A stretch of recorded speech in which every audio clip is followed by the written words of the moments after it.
Bapak-bapak, ibu-ibu, saudara-saudari yang terkasih, dalam nama Tuhan kita Yesus Kristus. Dalam perjalanan kehidupan manusia, menjadi sebuah kebiasaan untuk menilai sesama.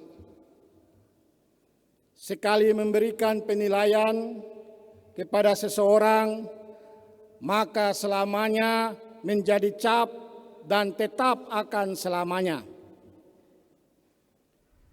Tidak terlalu mudah untuk mengubah cara pandangan masyarakat.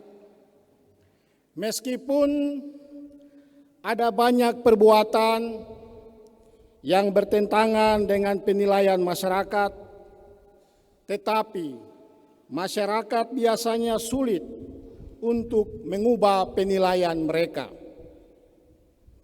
Sesekali orang dianggap melawan hukum, selamanya ia dianggap melawan hukum.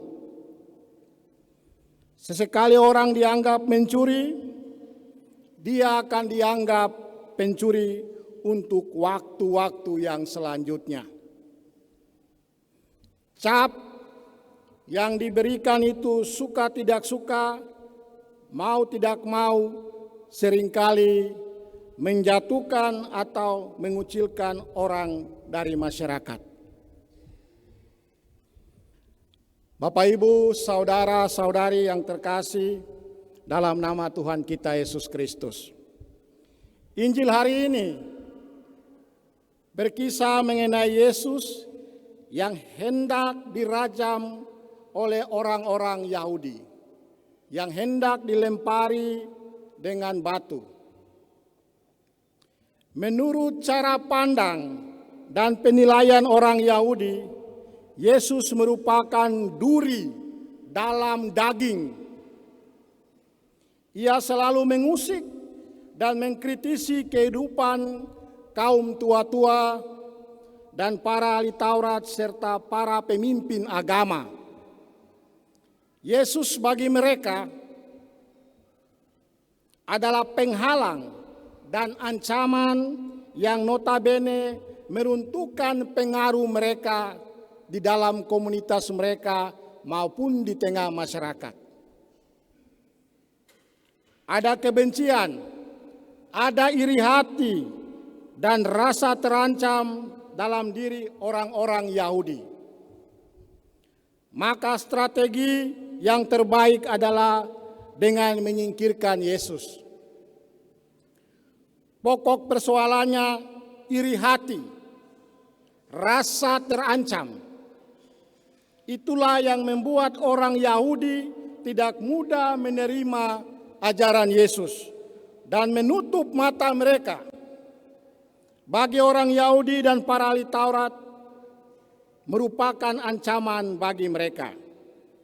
Oleh karena itu, mereka tidak melihat pekerjaan-pekerjaan yang dilakukan oleh Yesus sebagai perbuatan yang baik dan yang benar. Yang selalu adalah negatif-negatif. Penilaian terhadap Yesus. Relevansi bacaan ini bagi kita, Bapak, Ibu, saudara dan saudari yang terkasih dalam nama Tuhan kita Yesus Kristus. Sikap hidup kita sebagai orang beriman tanpa kita sadari ataupun menyadarinya.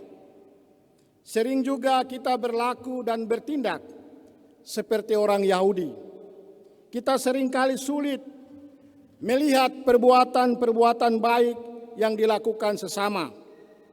Terlebih lagi kalau sesama kita itu orang yang tidak kita senangi.